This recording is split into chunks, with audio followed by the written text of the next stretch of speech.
Donald Trump has returned from the dead.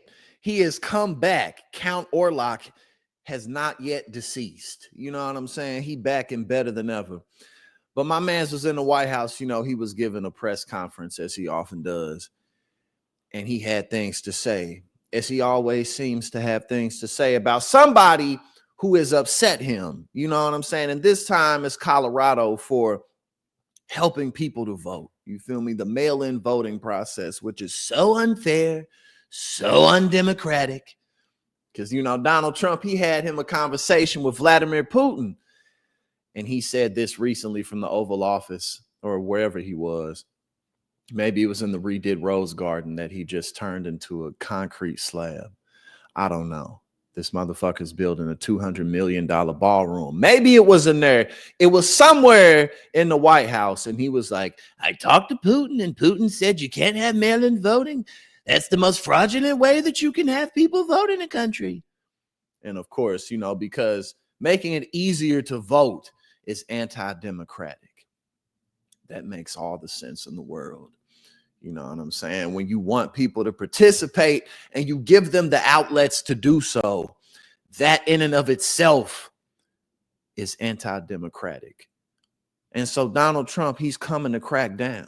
What did he have to say? Let's listen to this man.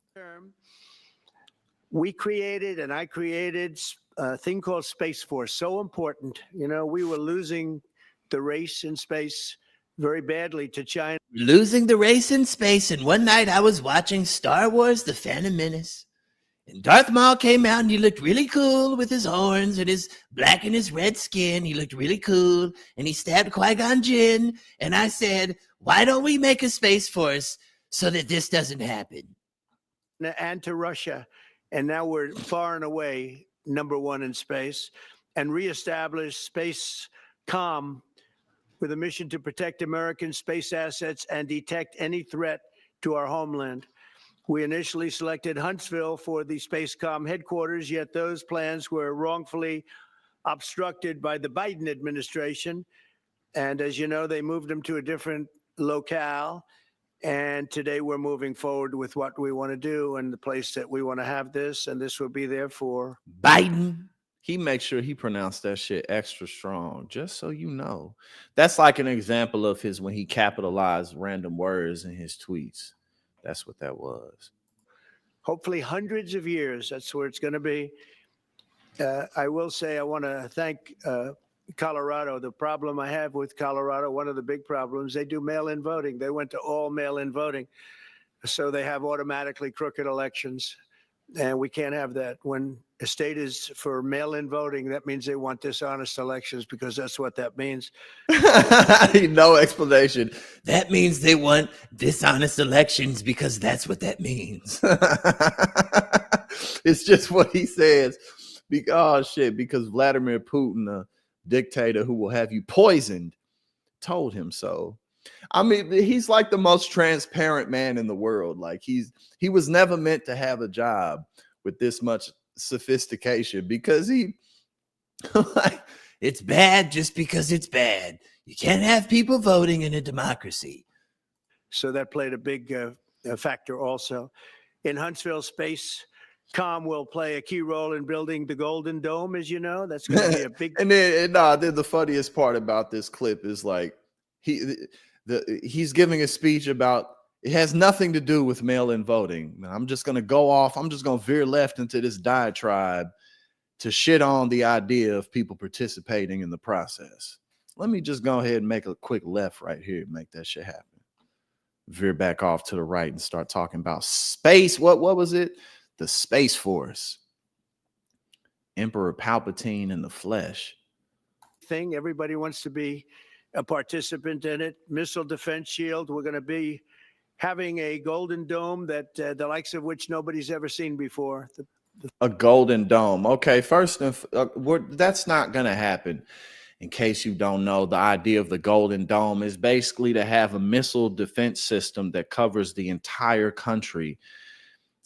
I mean, before I get into that, the Iron Dome We got to upgrade it to the Golden Dome, but the Iron Dome in Israel that basically is a missile defense system that shoots down any missiles that come into Israel. But see, the difference between Israel that we pay for, by the way, they don't pay for that shit. We pay for that shit. But one of the key differences between Israel and the United States is that Israel is the size of my pinky toe. It is a very small piece of land compared to the United States of America that is surrounded by ocean and allied nations.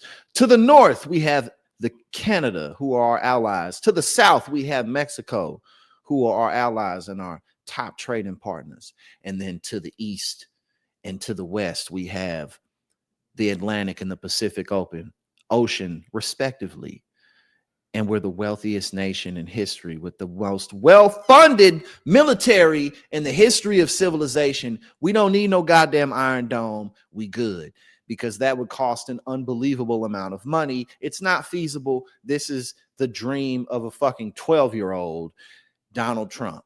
This is who America put into office twice. Almost did it 3 times, but he lost in 2020, and he still won't get over that, right? But again, this is a man who talks about things that are just completely unfeasible. It would cost, I don't even know how many trillions of dollars to have a missile defense system that covers this entire country. We would have to have shit in multiple spots in every single state from coast to coast.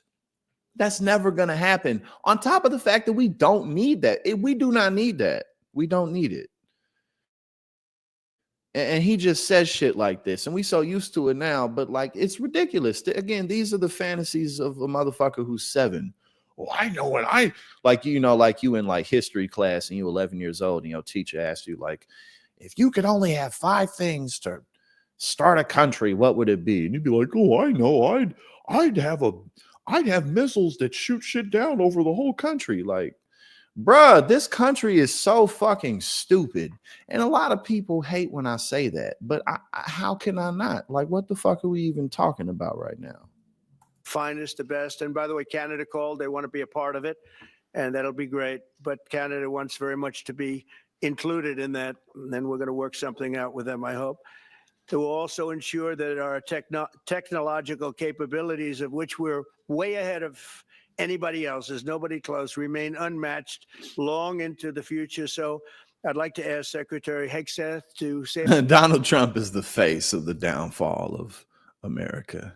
We'll be all right. We're going to make it, but it's definitely going to get nasty before it gets better. Hey now, thank you so much for tuning in here at Politics and Paper. If you like what I do and you support my work, go ahead and subscribe. I greatly appreciate it and really helps to support what we do here.